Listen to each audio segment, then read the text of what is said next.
Dr. Yong is a professor at the University of Calgary. He holds the Canada Research Chair in Neuroimmunology.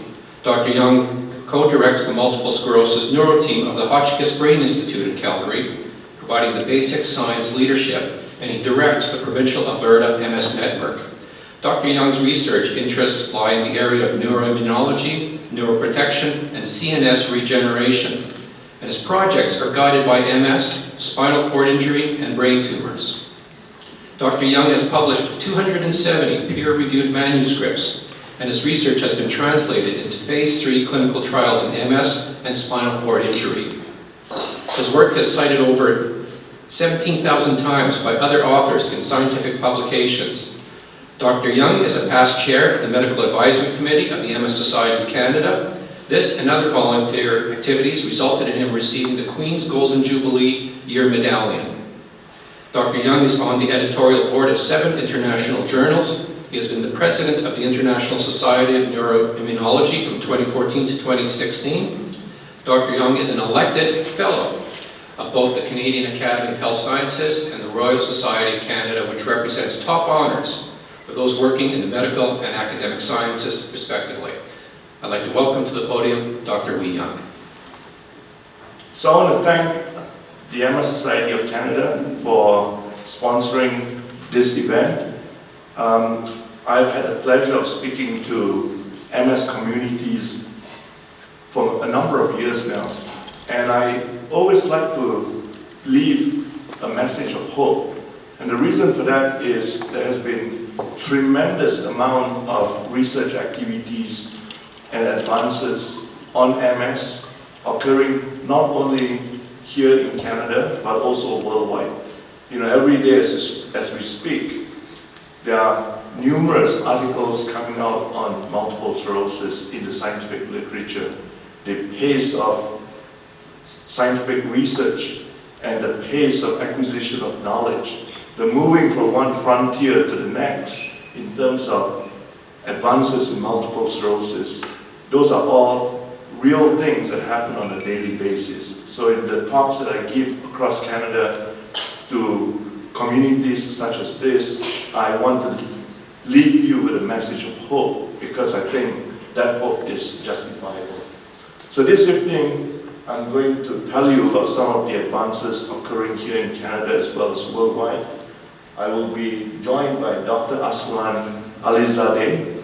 He is an Iranian medical doctor who has been training here in Winnipeg for the past 5 years, doing a PhD degree in the lab of Dr. Sohila Karimi. Dr. Karimi herself is not here today because she's elsewhere at a meeting, but recently she was successful in obtaining an operating grant from the MS Society of Canada to allow her to continue her work in MS research activities.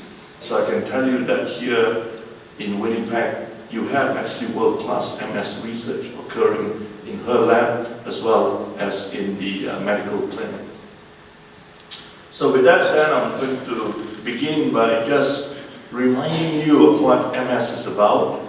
A brief overview and a review, if you like, bring you up to speed, and then move on then to talk about some of the advances. So we begin with this particular slide to introduce us to some of the players in MS. And I'm going to orient you by showing the brain and the spinal cord here, the bloodstream here, and normally the bloodstream is separated from the brain and spinal cord by a barrier referred to as the blood-brain barrier. So normally we have these immune cells. There are many varieties of them. This one is referred to as a lymphocyte. They are meant to protect us against infections. And normally they would circulate, they would patrol, they would look for infections or try to fight them. Very, very few of these will actually transit into the brain and spinal cord. Very, very few of them. Some of them do, but generally very, very few of them will enter because they're trapped out by this blood-brain barrier. And then within the brain and spinal cord, I'm showing you 2 nerve cells referred to as neurons. Here is one neuron talking to another neuron. and we have billions of this in our brain and spinal cord. They interact with one another and with the rest of the body, and this is how we operate. Some of these neurons will have long nerve fibers that then interact with the second neuron or nerve cell. Some of these nerve fibers, also referred to as axons, can be over 1 meter in length. So that in order for a signal to be transmitted from this nerve cell to the next, down this long axon, we need mechanisms to speed up the transmission of signals. And that speeding up of transmission is enabled by this wrapping called myelin. Some consider it to be the insulator around a wire, if you like. The myelin itself is formed by this cell called an oligodendrocyte, and it is the presence of myelin that allows signals to move very rapidly from one nerve cell to the other. So these then are the players in multiple sclerosis. In multiple sclerosis, the immune cells that are normally kept out from the brain and spinal cord become overactivated, dysregulated, and many of them gain the capacity to enter into the brain and spinal cord in large quantities. So we can actually visualize that process. This is an autopsy specimen in which we have the brain in the background, we have a blood vessel here. Normally these immune cells in green would be circulating in the lumen of the blood vessel, but in this case, many of them are now entering into the brain and spinal cord. And I want to show you a video of what these immune cells do when they enter the brain and spinal cord in large numbers. They can be very injurious. And to do that, I'm going to transition over to a video. And this is that video here. You might not be seeing this very well. I apologize for that. I will show this again. I'm intending to show in green a nerve fiber, and then you see these purple cells, if you like. Those are the immune cells. And I'm going to go back, show that to you again. And again, I apologize, but what you should be seeing are these immune cells attacking that green nerve fiber, eventually leading to the transection of that nerve fiber. So this then is multiple sclerosis. I have a cartoon here to depict that process, in which we have two nerve cells here, two neurons, neuron 1, neuron 2, this long nerve fiber, an oligodendrocyte that sends and makes myelin that enwraps around that particular nerve fiber in order for these impulses to transmit down that particular nerve fiber very quickly. In multiple sclerosis, we lose the oligodendrocyte as a result of immune cells entering into the brain and spinal cord in large numbers to attack them. And as a result of that, one loses the myelin. Over time as well, the immune cells begin to attack the nerve fibers, and we also end up with the loss of this neuron and its nerve fiber. So therefore, this is multiple sclerosis. We call it the field of neuroimmunology because immune cells or immunology is interacting, or in this case, being attacked. The immune cells attack neural elements. So this is then the interaction of immune cells with the brain and spinal cord, the field of neuroimmunology. Multiple sclerosis resulting from the overactivation of these immune cells that then gain the capacity to enter the brain and spinal cord in large numbers to produce injury. And as a result of that, one loses the myelin and the oligodendrocyte that forms the myelin. One loses also the neurons as well as the nerve fibers referred to as axons. And because all of these are very critical in transmitting impulses from one nerve cell to the next and to the rest of the body, because those are disrupted, the conduction of signals then from affected brain, spinal cord areas, to particular areas of the body become affected and symptoms of multiple sclerosis result. So an overview then of the neuroimmunology of multiple sclerosis, and here I'm going to use a schematic again, showing you the bloodstream where immune cells circulate, the brain and the spinal cord, separated by this barrier called the blood-brain barrier, the normal situation where very few of these immune cells enter the brain and spinal cord. In the context of multiple sclerosis, these immune cells become overactivated, over-exaggerated in activity. They gain the capacity to cross the blood-brain barrier, and when they enter the brain and spinal cord in large numbers, they begin to destroy elements within the brain and spinal cord. So this is then the neuroimmunology of multiple sclerosis. So what causes MS in the first place? And here the initial trigger is still unclear. But subsequent to that initial trigger, immune cells become overactivated. We have a better understanding of some of the events that lead to the overactivation of immune cells. We know that some genetic components do apply, and also that some environmental factors are important as well. And I'm going to go briefly into some of those in a short while. And that following this interaction between genetics, some environmental factors, immune cells become overactivated, and as I've already described a number of times, they then enter the brain and spinal cord in large numbers to produce injury. In terms of advances then, even if we do not understand the initial trigger, and which may be different from one individual to the next, all of which leading to the overactivation of immune cells, we do appreciate that MS results from a combination of a number of factors. Genetic predisposition, a higher prevalence in North American Caucasian population compared to Orientals, for instance. Over 200 genes have now been identified to increase the risk of multiple sclerosis. Many of these genes have very low potency, but when they begin to come together in some individuals, the genetic risk is now elevated. But that by itself is not enough. We need environmental factors to impinge upon immune cells, so that when those environmental factors, such as an infection, is encountered, immune cells become activated, as they normally do following an infection.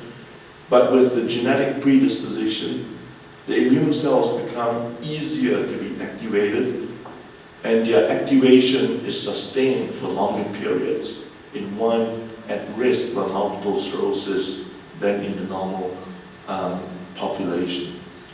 So there's that interaction between genes and the environment, as I've indicated. Over 200 gene variants have been identified in the Caucasian population to increase the risk of MS. And it turns out that many of these genes affect immune cell functions. So as I've already described, easier to activate these cells, easier to send these cells along an exaggerated pro-inflammatory, toxic manner, and also easier for the activated immune system to sustain its level of activation. Environmental factors, we know, also have roles in multiple sclerosis. Exposure to certain infections, Epstein-Barr virus being one that is still quite topical in the MS literature, that then sets off activation of immune cells. And again, in one that is genetically predisposed, the immune cells become overly exaggerated in activity. Pollutants, we suspect that some pollutants out there may increase the risk of immune cells becoming activated in an exaggerated manner. We recently published a paper implicating a common element in our environment bisphenol A, which is an element found in plastic, as having the capacity to cause immune cells to become overly activated. And then there is also the idea that even though there might be some harmful environmental factors that are out there to activate immune cells, that there are some environmental factors that we need to have, but in which we are deficient for. And one example of that is ultraviolet B radiation that we get from the sun, which generates vitamin D in us. So that there's some environmental factors that are protective that we lack in North America, for instance. This might help contribute to the geographical distribution of MS, where there tends to be more MS in temperate countries than in countries in the equator, where in the equatorial areas there's a lot of ultraviolet B radiation that generates vitamin D in us. We get a lot of vitamin D from ultraviolet B radiation. A tinge of a sunburn gives us about 10,000 units of vitamin D3. In contrast, if you eat food sources that are rich in vitamin D, like a piece of salmon steak, you're only getting about 1,000 units of vitamin D3. In the temperate areas, even though the sun is out, and I come from Alberta, which is referred to as Big Sky Country, because of the angle of the sun, for 9 months of the year, we don't get actually ultraviolet B radiation that generates vitamin D in us. It turns out that vitamin D helps reduce the activity of immune cells.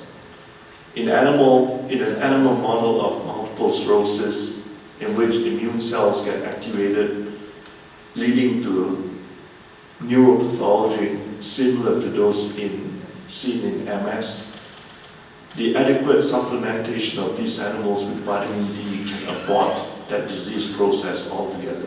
Vitamin D is an immune modulator. So that in some contexts then, you not only have exposure to certain factors that cause immune cells to become excessively activated, you are also faced with a situation in which you do not have the adequate environmental factor to prevent the excessive activation of your immune cells. These days as well, we recognize that there are also lifestyle factors that also affect immune cells. High salt consumption, smoking, these are things that help activate immune cells in an exaggerated manner. In animal models of multiple sclerosis, animals that are fed high salt tend to have a pro-inflammatory response that leads them to acquire an MS-like disease much easier. So these days then we appreciate that MS is actually a condition where many things come together, leading to the excessive activation of immune cells, and that the activation in the first place could be brought about by exposure to some infections that are out there, some pollutants perhaps, lifestyle factors that are not suitable, that all of which cause immune cells to become activated. That this is occurring in the context of genetics, where it is easier to activate these immune cells, or the activated immune cells sustain their level of activation in a more prolonged manner. That this is happening in the context of inadequate protection from environmental factors such as vitamin D. So this is then one schematic in which a number of things need to come together in order to produce MS, leading ultimately then to the activation of immune cells. And because it's such a multifactorial situation where a number of things have to come together, this is why we cannot ascribe MS to a single cause, and this is why at this point we still cannot say that MS is caused by A, because a number of things have to come together. Because MS is an immune-mediated disorder, whatever the trigger in the first place, that immune cells become activated. The therapies that we have, and that some of you may use, tend to be directed against the overactive immune system. These medications are also known as immune modulators or disease-modifying therapies. So I'm going to give you a snapshot, if you like, on how we think our medications work in the MS disease process. And I come back again to this particular schematic in which, as I described to you earlier, we have immune cells that circulate in our bloodstream, where in MS, many of these become overly activated, gaining the capacity to enter the brain and spinal cord in large numbers to produce injury. We begin with the interferon betas that have been around for about 20 years now, still very good medications, for which there are a number of different preparations. How do the interferon betas work? Well, they reduce the number of activated immune cells, so that for those that go on the interferon beta therapies, there tend to be a reduction in the number of these activated immune cells. The interferon betas also block the migration of these immune cells into the central nervous system, so that we essentially then help to normalize the situation within the central nervous system, the brain and spinal cord, where normally there should be very few immune cells entering. So this is why the interferon betas are useful in multiple sclerosis. We have another medication called acetate or Copaxone, also has been around for over 20 years now. How does it work? Well, it changes the nature of the immune cells, so that instead of the pro-inflammatory, toxic, excessively activated immune cells, you now have immune cells that are referred to as anti-inflammatory or regulatory immune cells that are not problematic, and that these helpful immune cells can actually go into the brain and spinal cord to help with some of the repair process as well. We have immune cells to help us fight infections, but immune cells, when normally controlled, also help us with repair processes. A cut to the skin heals because of a properly directed immune system or immune response that then homes to the area of injury to help with healing process. And here we have healthy immune cells that are generated by Copaxone, some of which entering into the brain and spinal cord to act locally within the brain and spinal cord to help with repair processes. We have yet another medication called natalizumab or Tysabri. This is given as an intravenous infusion once a month. How does it work? It's very potent at blocking the migration of immune cells, and so basically then we end up normalizing or reducing the number of immune cells in the brain and spinal cord. One last example, we have now 15 medications that are approved for the relapsing remitting form of multiple sclerosis, all of which affects the immune system in different ways. I'm just giving you 4 examples to give you an appreciation that our disease-modifying therapies do work in MS by virtue of affecting the immune system. So this is the 4th and final one that I'll show you. This is referred to as alemtuzumab, also called Lemtrada, a very potent medication that is given as a course of infusion once a year. How does it work? Well, it depletes immune cells so that we then do not have an exaggerated amount of harmful immune cells. And as a result, there are very few harmful immune cells that make their way into the brain and spinal cord. So these then are our disease-modifying therapies. Like I've said, significant advances. We have 15 that have been approved by the Food and Drug Administration in the US. Some of them are more potent than others, but with increased potency also comes the likelihood of some sometimes nasty side effects. So the use of these medications have to be carefully considered by your neurologists. But they definitely work. For relapsing remitting MS, we know that they result in fewer relapses. We now have hundreds of thousands of years of experience now in terms of the number of individuals that have been treated with these medications to know that they work. There are fewer relapses, lower severity of MS. 20 years ago, a relapse would often end a patient in the hospital.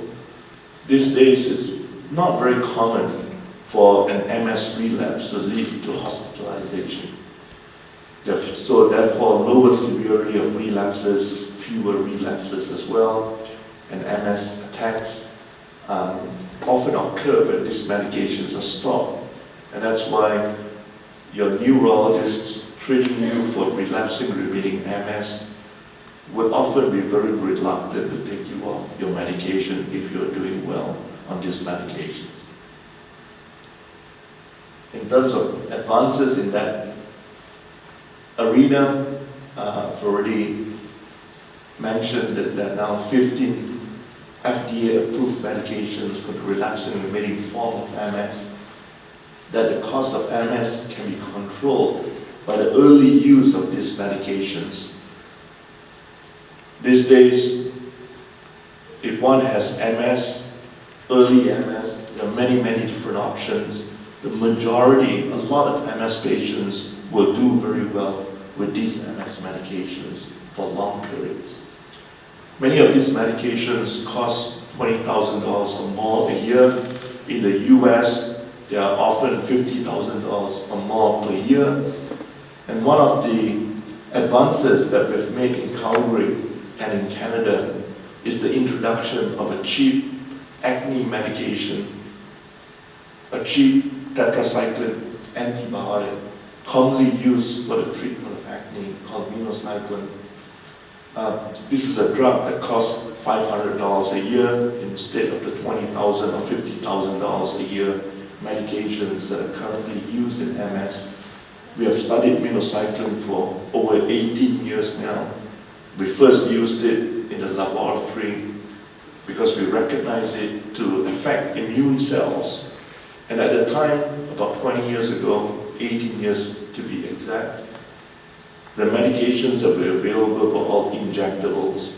This is an oral medication, and so we began to develop it. It took us a long time to get to this point, because this is a cheap generic medication, so that in terms of the conduct of clinical trials that are needed to show that it is efficacious, one actually needs to raise a lot of funding through the grant review process to test it in MS.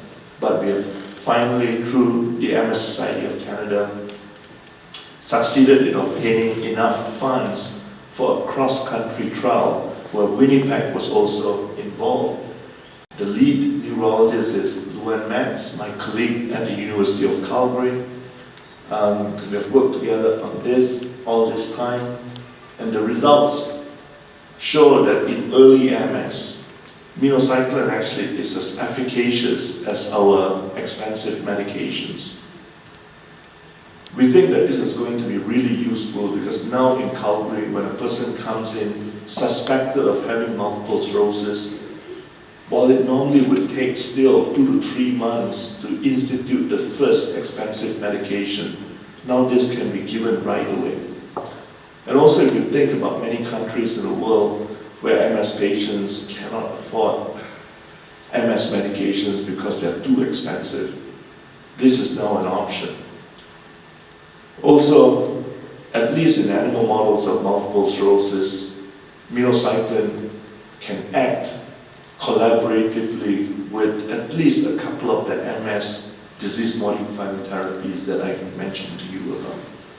So we are very proud of this.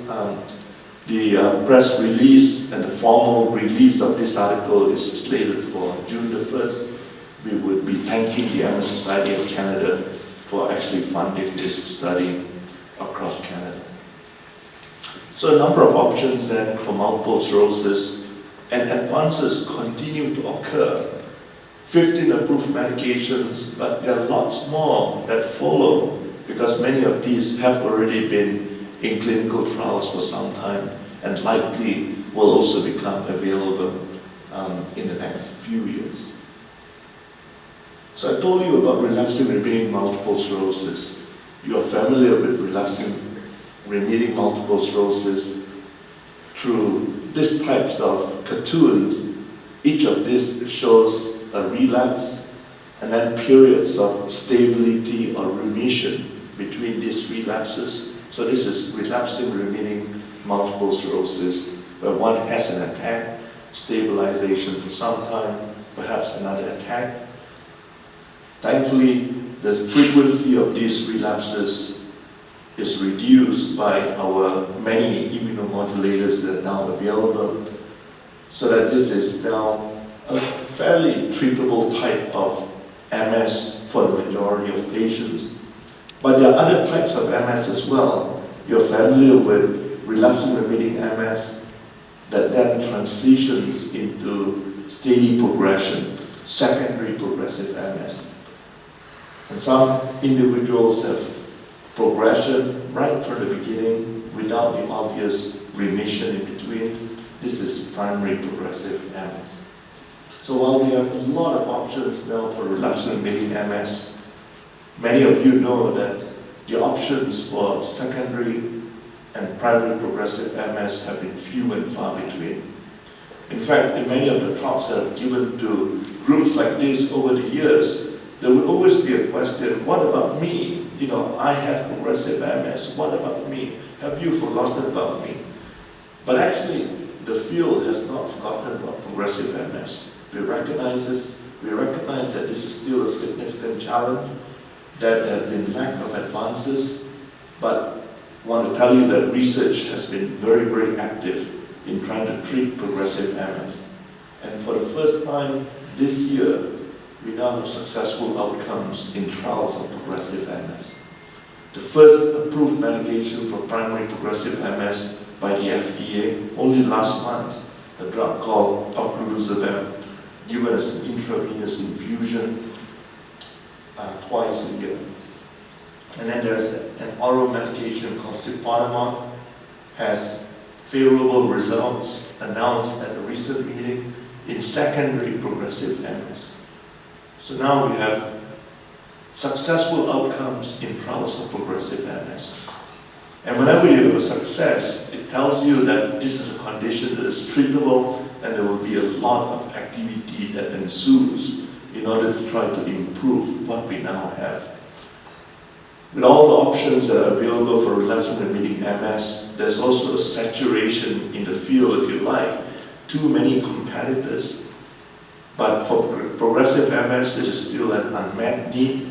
So there's a lot of activity amongst pharmaceutical companies or researchers such as us to try to develop medications for this unmet need. Because if you are there offering an option, at least for pharmaceutical companies, they can do very well. So rest assured, a lot of activity ongoing here in progressive MS. Just last week, the United Kingdom announced that they are paying close to $10 million for a trial of statins in secondary progressive MS. This particular statin has already shown promise in an earlier, smaller clinical trial. Now the UK is funding a definitive trial to assess both the likelihood that statins could be useful in secondary progressive MS. And these are just some examples. I actually took out a slide that I should have kept in, but that slide actually lists a number of other medications that are in smaller trials in progressive MS. In Calgary, we have two examples, two medications that we are testing, one in primary progressive MS called hydroxychloroquine, another medication in secondary progressive MS called domperidone. But this is just to give you an idea that for those for the unmet need of secondary progressive MS or primary progressive MS. There's not only a lot of research activity ongoing, but we're beginning to see signs of success. So what about repair? What about recovery? What about the process of remyelination, restoring the lost myelin or the lost elements as a result of the disease process? So this then is a slide that shows you these nerve fibers coming out at right angles to you. So they've taken a cut. Basically then here's one nerve fiber, another nerve fiber, the myelin wrapping around it. So here's the healthy situation.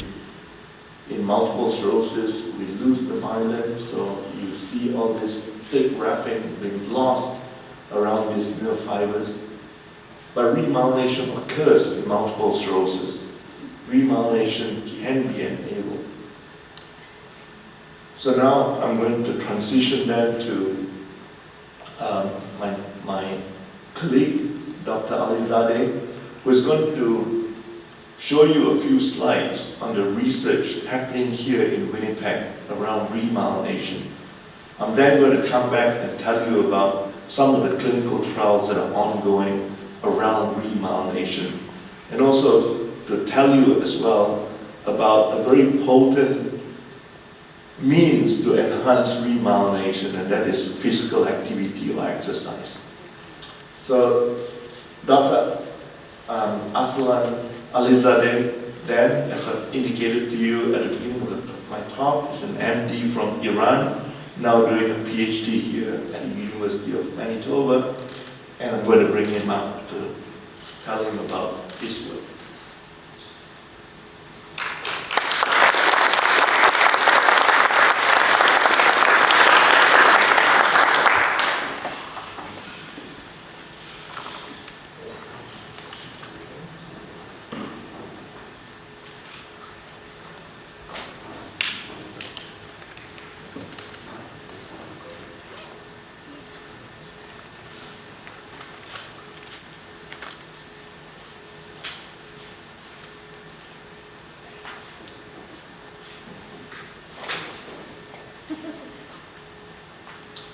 Well,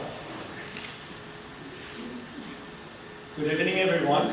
I would like to thank MS Society for giving us this opportunity to come here today and share the most recent findings in our research in the field of multiple sclerosis.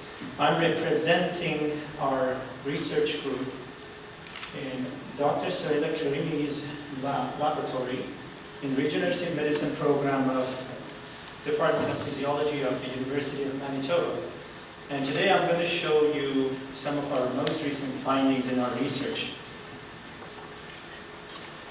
As Dr. Yong already explained, the problem in MS is we have overactive immune cells that attack the central nervous system.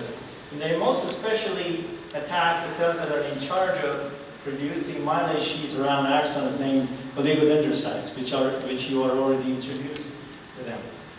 So when these cells are damaged, the myelin sheath is lost, and then the axon and neurons associated with that axons will become degenerated eventually. So our body naturally has cells that are stem cells and progenitor cells that are able to move to the site of injury and replace these lost oligodendrocytes and remyelinate the axons that lost their myelin. These stem cells need a host of growth factors, growth promoting factors for doing their job properly. Normally in our body there is a balance between growth promoting factors and inhibitory factors. But in the case of multiple sclerosis and other neuroimmune diseases, this balance is lost. Our lab has made a recent discovery. We found that a very important growth factor named neuroglobulin 1 is severely depleted in MS lesions in animal model of multiple sclerosis, as well as in the brain of MS patients. Neurobilin is a growth factor that is in charge of the survival, growth, and differentiation of myelin-forming oligodendrocytes. Why is it important? Neurobilin 1 is very important developmentally because it is involved in the formation and development of brain and spinal cord, as well as development of heart. But it's also important in maturation of oligodendrocytes and proper myelin formation. Here I'm showing all the factors and growth factors that are promoting development of these myelin-forming cells, and also the factors that inhibit them. As you can see, neurobilin 1 or energy 1 is one of the factors that is involved in all steps of oligodendrocyte development, maturation, and proper myelination. So this shows the potential of energy 1 as a viable therapeutic strategy for replenishing lost myelin in MS patients. So in our laboratory, in order to study the effect of myelin, we make models of MS in animals. Here, we are showing oligodendrocytes in red color and myelin in green. These upper images are from the animal that has MS. As you can see, the number of oligodendrocytes as well as myelin is severely depleted in the MS lesion. However, when you treat those animals with energy 1, the number of oligodendrocytes significantly increase as well as the number of myelinated fibers. This is another example.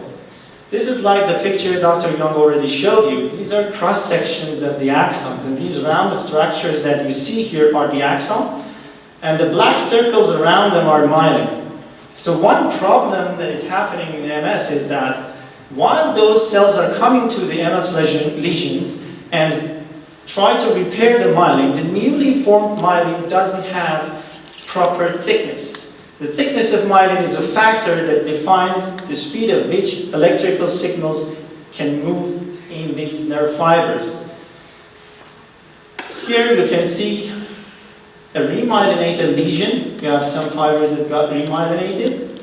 But then when you compare it to the other one, you see the myelin's thickness is way less. And this animal that shows significant increase in myelin thickness is treated with energy 1. In addition to the effect of energy 1 in improving the remyelination and improving the quality of myelin that newly forms, it can also change the immune cells. Specifically, we found that energy 1 can modulate the immune reaction by changing the phenotype of lymphocytes and differentiating them into a pro-regenerative anti-inflammatory phenotype.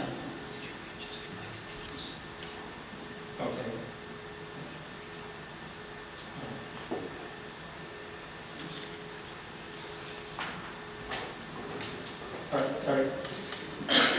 So I was explaining about the immune modulatory role of neurobilin 1. As I mentioned, it can change the phenotype of these lymphocytes that are main cells involved in the pathophysiology of MS and change them into the ones that they can go into the MS lesion and contribute to repair and regeneration. So to summarize my presentation, I can say we have a multifaceted therapeutic approach as energy 1 that addresses several aspects of pathophysiology of multiple sclerosis. It can help neurons and oligodendrocytes survive. It helps with formation of new oligodendrocytes and also new myelin sheaths around the axons. It enhances the remyelination by reducing those inhibitory factors that I showed you. It also improves the quality of new myelin that is forming. And also, very importantly, it modulates the immune reaction, changing those overreactive immune cells to be more supportive of repair and regeneration.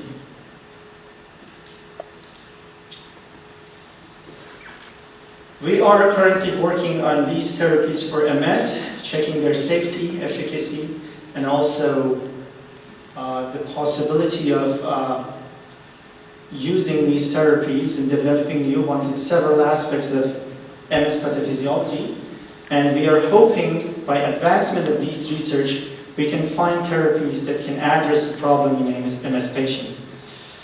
I would like to thank you for being here today, and I now pass the stage to Dr. Yong to show you some of the most interesting findings in his research and laboratory.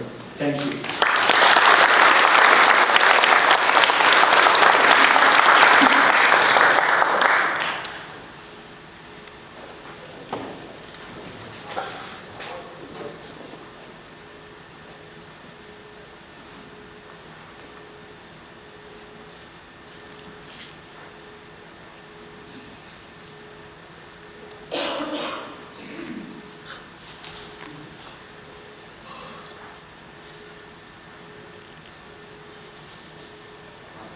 So, thank you very much. And that gave you a very nice example of the very fine work that is happening here at the University of Manitoba. The very promising finding of a new molecule, a growth factor that can help with the regenerative process. These days, we hope actually to be able to replace everything that is lost in the brain and spinal cord, to bring back new neurons, to make new connections. But what is more realistic at the moment is the repair of myelin. We are still not quite good at replacing or repopulating nerve cells, but we can repopulate oligodendrocytes and reform myelin. This is the phenomenon of remyelination.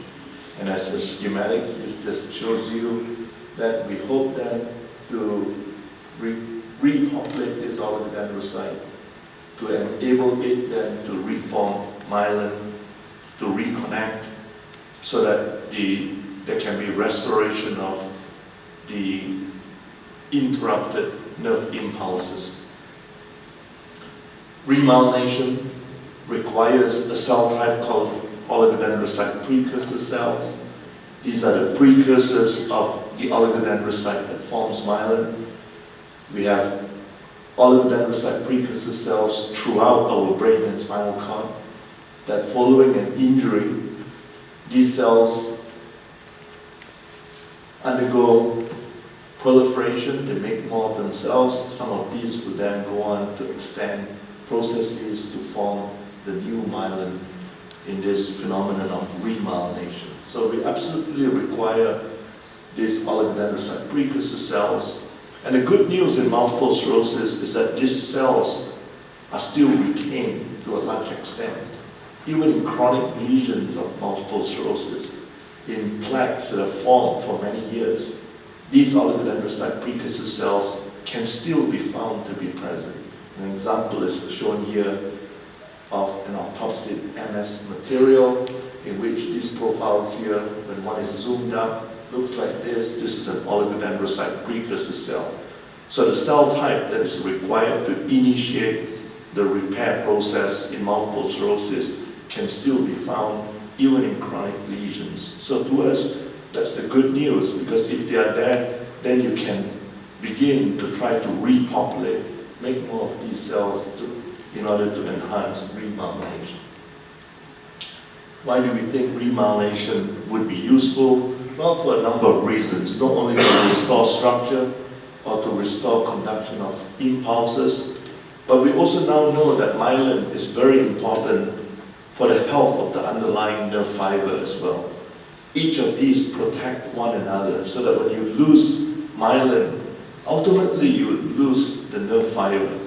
So therefore, if you can put back myelin by this process of remyelination, you can prevent the nerve fiber from degenerating. That degeneration of nerve fiber is what contributes to the progression of disability. So at least in the immediate future, we hope that this repair of myelin can stop the progression of disability by protecting the underlying nerve fiber. And in a best case scenario, this restoration of structure and function, hopefully someday down the road, will also give us some recovery of lost deficits. This has been a very active area of research. There have been a number of medications used in clinical trials for remyelination. A particular one that is very well advanced is this therapy called anti-lingo. That therapy is also called opicinumab. It is sponsored by Biogen IDEC based out of Boston. Already there have been 2 clinical trials of anti-lingo, and the latest result shows that a particular dose may have been somewhat promising.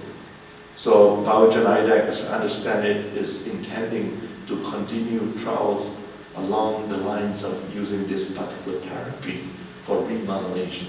The Mayo Clinic has its own treatment as well, as shown here. Out of UCSF, a generic medication by the name of clemestin, which is actually an antihistamine, has shown promise in animal models of plaque formation.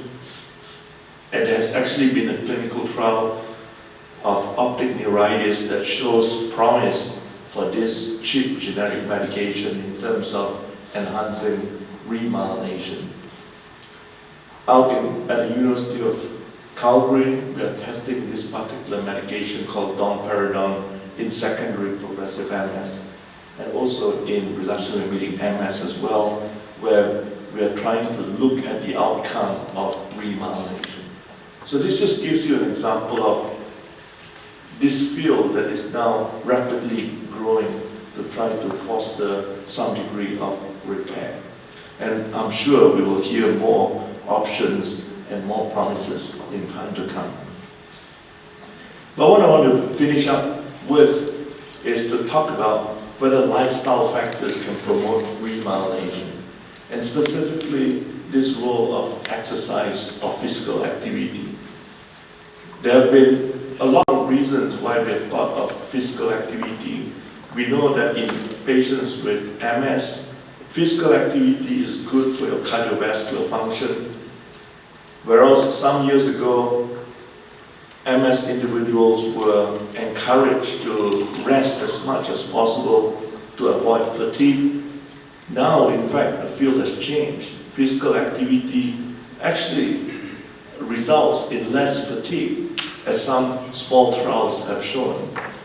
So physical activity, we think, is good for a number of reasons. But specifically, we went on to ask whether physical activity or exercise would be good for the repair of myelin. Does voluntary exercise promote remyelination? So this is a study that we have completed. It is done in mice. We apologize for the use of animals in research, but it is a necessary step in order to bring it into the human situation. So the model that we have used basically is to inject a toxin into the spinal cord, as shown here, to produce an area of myelin loss. And this particular toxin is also called Alizadeh. And basically what it shows is that here we have these nerve fibers in purple and the green myelin around them. Following the injection of this toxin, we lose these nerve fibers as well as myelin. But over time though, there is regeneration, and you're not seeing it very well here, of the green myelin that has been put back onto the axons or nerve fibers. This is remyelination. So we're asking them whether mice that are demyelinated will have more remyelination or repair of myelin if they were allowed to exercise. So we subjected these mice to injury, and after injury, they are returned to the cages for recovery. Exercising mice are those that are allowed free access to a running wheel. There's a running wheel in the cage. They run at their own volition. The controls are those injured mice where the running wheel is locked. So they have the same injury, but they cannot exercise. So what we have found is that exercise actually increases the number of mature oligodendrocytes within the lesion. Here we are showing you these individual cells. The red one being the mature oligodendrocytes. And we went on to visualize this within the lesion, counted this, and our results show that in animals that are allowed to exercise, they generate more oligodendrocytes. As well, if we then look at the electron microscope level to look at the actual reformation of myelin, we are able to show in green here many of the nerve fibers that have undergone remyelination. And this is just an example of exercise allowing the detection of many nerve fibers that have undergone remyelination. In lesions of exercising mice compared to those that are not allowed to exercise, just 14 days after injury, and here they allowed the exercise access immediately following their injury. What we see is that these exercising mice have more oligodendrocytes, they have more remyelinated axons, they actually have more preservation of nerve fibers as well. So exercise in our study is in animals shows us objectively that there is a repair response that occurs. Exercise promotes the repair of lesions. Exercise is good. So these days, the field has certainly changed into one of encouraging patients to remain active and remain as active as possible.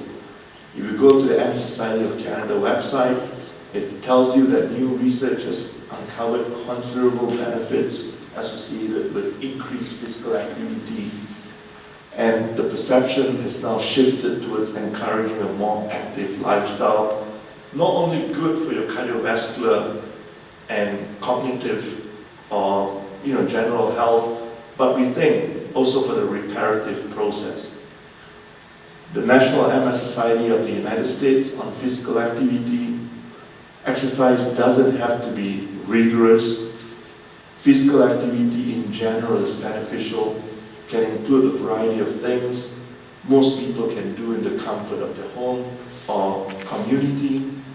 And this physical activity, according to that website, would include things like gardening, household chores, cooking.